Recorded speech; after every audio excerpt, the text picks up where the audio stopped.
In tonight's Top Gear, will we ever love the Lexus? 2 new models from Toyota's flagship. Millions of megabytes, the cream of computer games. And the life and times of the taxi. It's been a long time coming, but I know, change gotta go.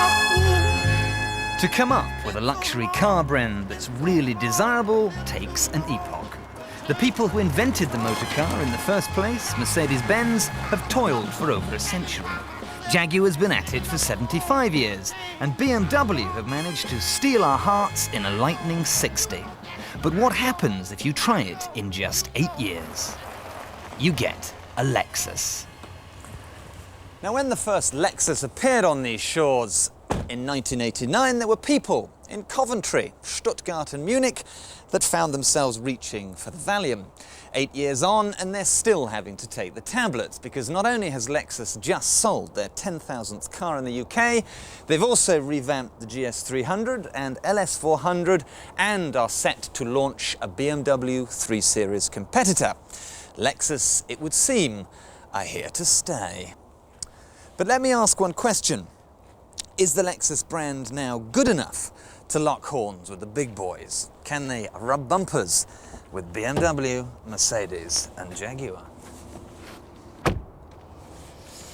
But before we go any further, I'd better declare an interest. I'm now on my second LS400, and I'm here to tell you I'm mightily impressed. So smitten, in fact, that I hold this car in almost the same warm regard as I do a Mercedes-Benz. What's going on? Yeah, what's going on? Tell me what's going on. I'll tell you what's going on. Ooh. Yes, you heard me right, because in many respects, the £50,000 LS400 is as good as an S-Class, 7 Series, and even a Jaguar XJ6. In fact, in some ways, it's even better. Because not only is this car more refined than a Rolls-Royce, it's probably one of the best specified cars in the world. If I was to tell you everything that the LS400 has as standard equipment, we'd still be here in February. I've got an electric steering wheel, satellite navigation, proceed about 3 miles, electrically operated seat belts, electric heated memory seats, traction control, vehicle stability control. It is like a technological fun fair. And it's all absolutely standard. And if the elevator tries to break you down, go crazy, punch a higher floor. And what's more, the LS400 is actually quicker than a Merc 500 S-Class, a BMW 740 and a V8 Jag. Don't think this is just another rotund Rotarian's car, a fat cat's limo. The LS400 may not be dauntingly handsome, but my goodness, it is quick. 60 comes up in 6.7 seconds, and if you've got a runway like this, you can wind it all the way up to 155 miles an hour. I've got my foot glued to the Axminster, and we are now doing 150 miles an hour. And I'm running out of runway. Let's go crazy, let's get nuts, slip up there.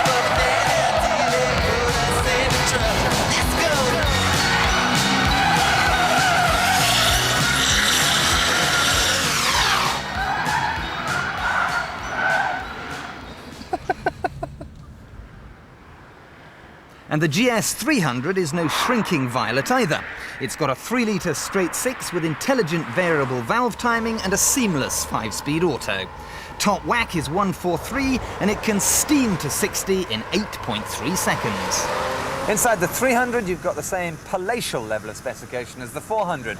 You've got your electric steering wheel, your leather trim, your heated electric seats, your 6-pack CD, your air conditioning, your traction control, your vehicle stability control, and even side airbags. But listen, at 34 grand for the SE, if you wanted a similarly spec'd Audi, you'd be looking at another 2 grand. 5 grand more for a similarly spec'd Jag, 3 grand more for a BMW with the same sort of gear, and a whopping 8 grand for the equivalent Mercedes. So what you're looking at here is a very, very large chunk of value.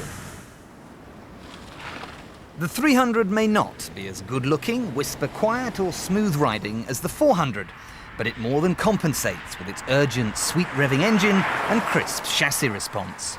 This is a luxury car that can behave like a hot hatch. But look, I could witter on for hours.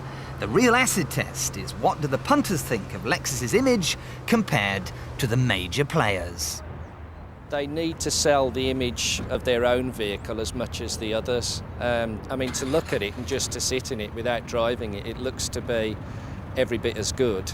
I think it's still fairly exclusive. It's definitely competitive for the senior management market, and it's quiet, it doesn't shout about itself too much. It's got an image problem because of its looks, but as far as quality goes, I don't think there's anything to touch it on the market. They took on the American market and took it from nothing to take on Jaguar and Mercedes, to take it to almost the best selling car in America. And I think it's an absolute classic car.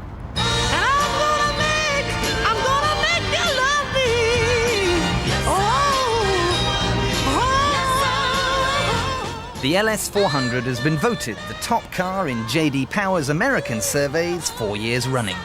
The Yanks don't get as worked up as we do about leaping cats, three-pointed stars and blue propellers. They know there's more to life than bonnet badges. So let's go back to my original question.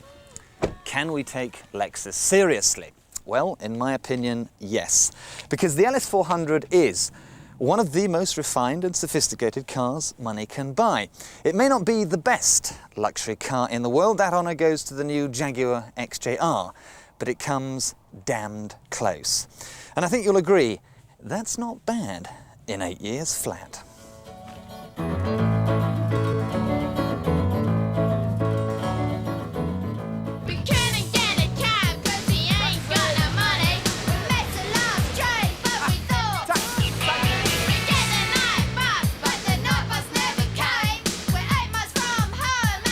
What is the problem?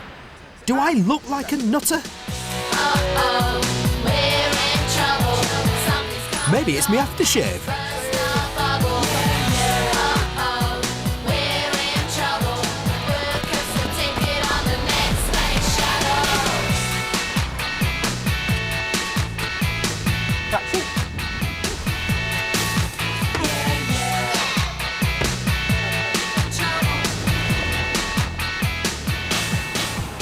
Well, I'm glad you came along when you did, although I have to say, this isn't quite what I was expecting. What on earth is it? It's a Toyota Crown, straight from the streets of Tokyo.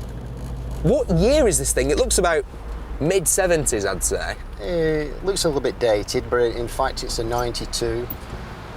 Plenty chrome on there, on the body, on the bumpers. It's like an old Zodiac or Zephyr. They're still making it. They make 2,500 of these, purely for the taxi trade.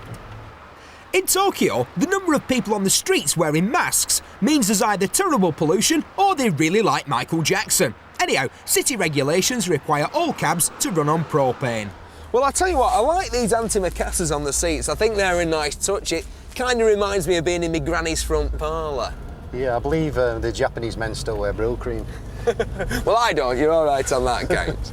Anyway, this is as far as I go, mate. What? I think you'd better get out of here. I have another job on.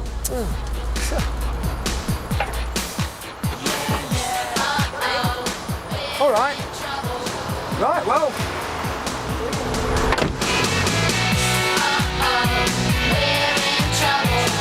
Typical.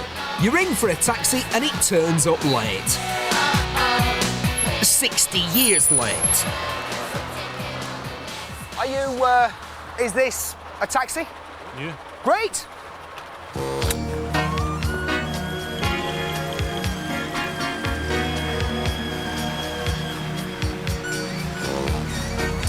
Oh yes, this is very agreeable, much more me, I think.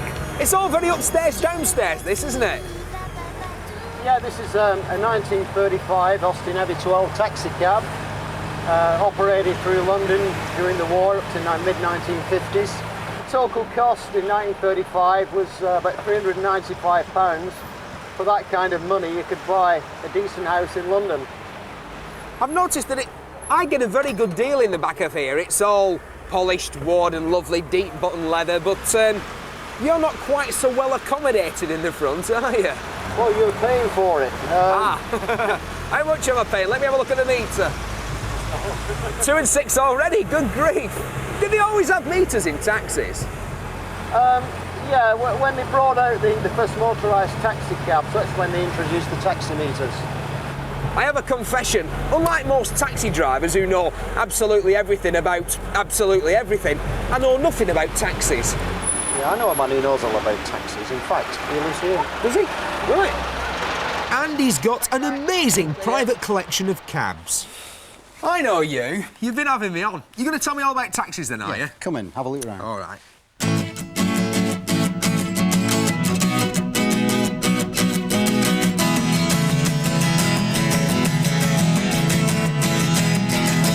They paved paradise, put up a parking lot with a pink hotel, a boutique and a swinging hot spot. Ray, where does this passion for taxis come from? I was brought up, from a youngster within the cab trade, and I can remember, from the age of 14, sitting in my father's FX3, being driven to school, and I helped to restore it. And from then on, I just got more deeply and deeply involved, and as you get more involved, you want to go farther back.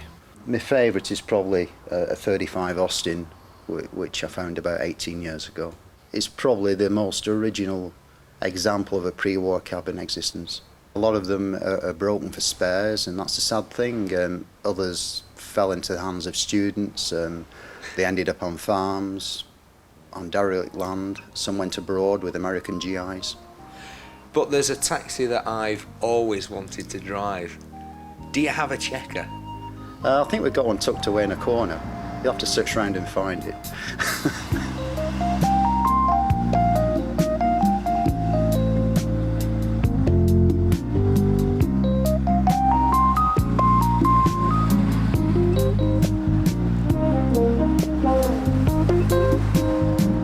Oh yes. You could forget your Mustangs and Macs, your Corvettes and Cadillacs. This, a checker cab made by the Checker Motor Corporation of Kalamazoo, Michigan, is surely the ultimate wheeled icon of Americana. To beat it, I reckon you'd have to stick the Statue of Liberty on roller skates. I've always wanted to drive one, and now that I have, I can tell you what it's like. It's like driving a big yellow tank. The thing weighs 3 tons and has a 4-litre V6, which means it isn't exactly nippy. But it has a strange habit of arriving in places first. I mean, would you pull out on one of these? It's straight out of the movies. There's a sticker in the back saying, "Passengers are asked to refrain from screaming at the driver by order of the New York City Police Department." If you fancy one, then one in this sort of condition costs you about £10,000. But you could pick up a war-torn example with 413 not-so-careful owners straight off the streets of Manhattan for around £3,000. I think I've sorted out my small difficulty from this morning. From now on, catching a cab will be no trouble, because I'm going to keep this one. Yes, it only gets 8 miles to the gallon, but it makes me feel like Robert De Niro. Uh-oh, we're in trouble. Something's come along and it's burst our bubble. Uh-oh, we're in trouble. Gotta get home quick, march on the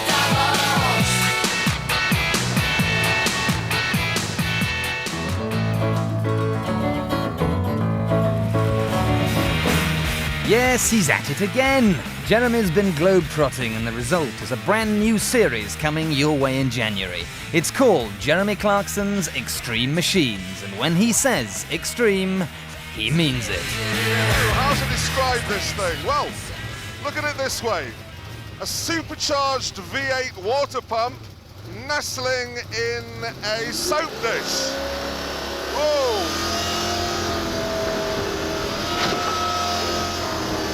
When you're old, sitting on your porch with a nice glass of single malt, it's important to have a lot of cherished memories. But this boat is going to make pretty damn sure that I don't get to be old. I find it very difficult to explain to you what these turns are like. I mean, ordinary G-force that you have to lift off going down the straight so you can get the power on, and must have steering when you go through the corners. Oh wow, this is a seriously glorious machine.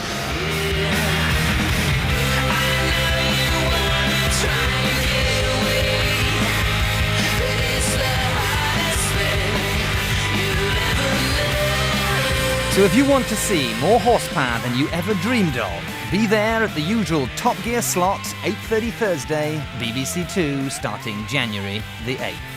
You have been warned.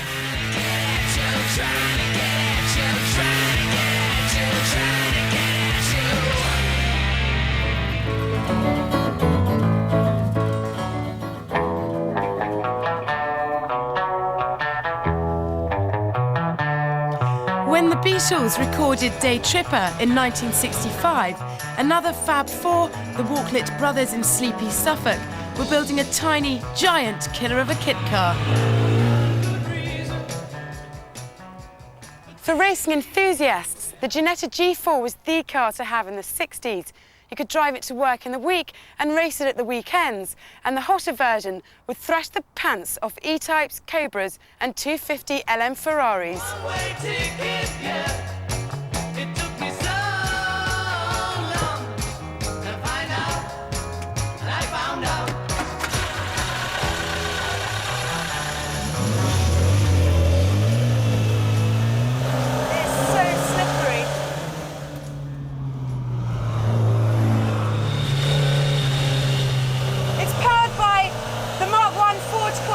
GT engine, which is a 1500cc, and it's also mated to the Cortina's 4-speed gearbox.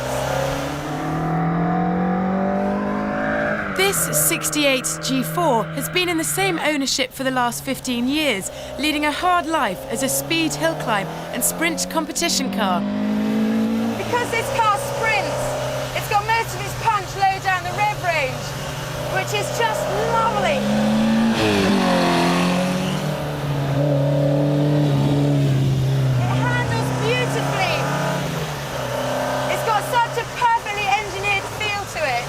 It's a real surprise that it's a kit car. This car is older than me. It's just over 30 years old. And it's absolutely stunning today. So I can only imagine what it was like when it was new in the 60s. Gave the E-Type a run for its money. In '69, when the G4 was dropped in favour of more up-to-date G numbers, its legend lived on into the 70s and 80s in historic racing and international rallying. By the 90s, the Japanese passion for Brit Retro was to keep the mark alive. That was fantastic. And now some good news for Genetta fans. They stopped making the G4 in the late 60s, though for the last 5 years it has been built and exported to Japan. Well, for those of you who missed it first time round, it's back on sale in the UK. This is the new Genetta G4. Since the rebirth of this sexy little racer, Japan has imported 200 so far, and in true Brit tradition, the modern-day samurai use the cars as weekday commuters and weekend racers in their own championship.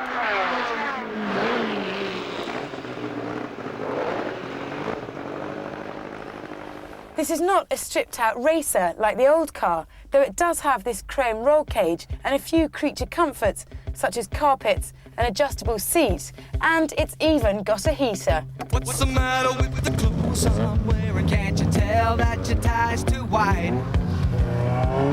Maybe I should buy some old tab collars. Welcome back to the age of jive. Where have you been hiding out lately, honey? You can't dress as flashy till you spend a lot of money. This Genetta G4 remains true in design to the original, though it's built to 90s spec.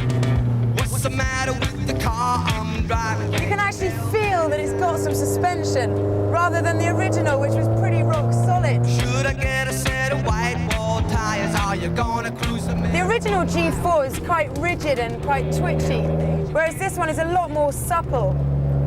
oversteer movements can be corrected quite nicely. Even if it's old junk, it's still rock and roll to me. The power comes in further up the rev range compared to the old car, and it has a 5th gear, which makes motorway driving more comfortable. There's a new way to town, but you can't get the sound. Story in a magazine. Got a very fruity noise. So fruity, in fact, that I'm going to have to stop and look under the bonnet. How about a pair of pink sidewinders and a bright orange pair of pants? We don't often look at engines on top gear, but this one is interesting enough to definitely have a look. Don't waste your money on a new set of speakers. You get more. This is Ford's 1.8-litre Zetec engine with 145 brake horsepower, and unusually it's fitted with twin Weber 45s, carburettors that were actually fitted to the original G4. Fruity.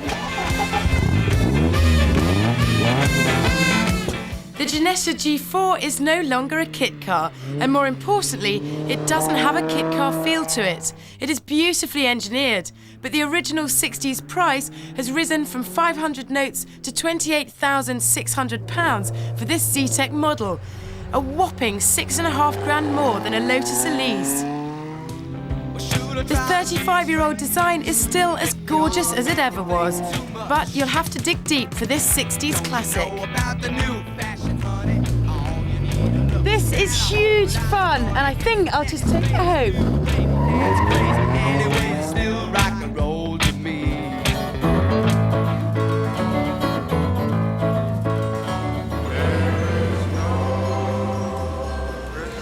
After a hard season's racing, there's nothing better than getting home. To put your feet up by the fire. To look forward to some quality Christmas television, like The Sound of Music, The Great Escape. And of course, Morecambe and Wise. And then you remember you've got children, and they've got video games. Mind you, it's not necessarily all bad news, because... kids! I've got the Antiques Roadshow on upstairs. Yes! Some of the latest games provide some pretty realistic indoor motorsport.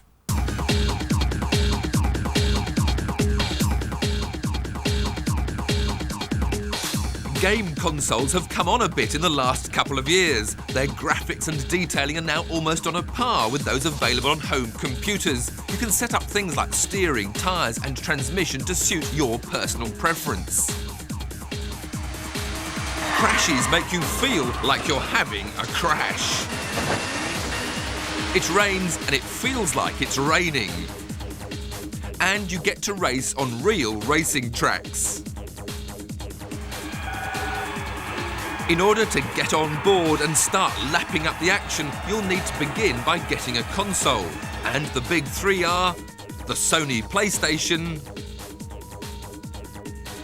the Sega Saturn, and the Nintendo 64. Contenders ready? 3, 2, 1, go! Now this Sega Rally, this is something we've all seen before, we all know how to play it, it's been around for what seems like ages, and it's still great fun to race on. But the cars are now getting a bit out of date. This steering wheel just adds that lovely touch of reality. It's these jumps in the Sega Rally that make you feel as if you're right on board. Oof, you almost feel the bumps, but it comes back down to earth again. My time's up. Time's up? What do you mean my time's up? I haven't finished yet. On your mark. Go! This karting, like the Sega Rally, really does get you involved. It gets you racing against the competition. And whilst you don't need to brake hardly anywhere, which is not that realistic, and I keep changing my view because this thumb where I've got the throttle is right next to the view change, nobody seems to brake for any corners and we hit each other all the time. Oh. The only problem is it sounds like I'm racing a sewing machine. I think I've just finished second. I'm getting better. Right, now we've moved to the Nintendo 64 console. We've plugged in F1 pole position. We've plugged in this Gamester steering wheel, which gives me pedals so I can accelerate and brake just like a real Grand Prix driver. And I'm a bit disappointed, to be honest. The graphics are a bit dated. There's no real warning of where the circuit's coming. It's nothing like as much straightforward fun as that Sega was. And the skill factor is a bit of an applied art rather than anything that would come naturally as a driver. I spent more time bouncing off the walls than staying on the track. It's just not a very sophisticated game. I'm glad real racing isn't this difficult. Right, onto the Sony PlayStation. I've got a Mad Cat steering wheel and pedals. And with this F1 97, I can start playing and drive around without falling off on every straight. I've got brake marker boards, I've got good graphics, and it's just not oversensitive, it's sensible. You can drive this car. The only thing missing is a good onboard view, but the driver lineups are exactly as they were this season, and the tracks are absorbingly realistic and require maximum concentration. This is just qualifying.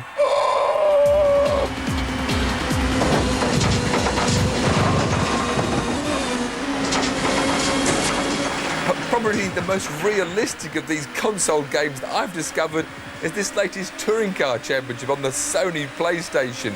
Well, I've got a sequential gearbox, just like the real thing. And when you go on board with the driver, every time you punch for another gear, the hand comes off the steering wheel to change. Mind you, they have strange-looking hands. Come on, Warwick, get out of my way, come on. Down to the hairpin, fourth, third, lock over, power on, you clip the curb, the car rocks and broncos. If you go off onto the gravel, there's noise underneath, and when you start hitting Tim Harvey and Paul Radisich, there's lovely fender bending noises, and it really is just like touring cars. But however realistic these computer games get, they'll never be quite the same as the real thing.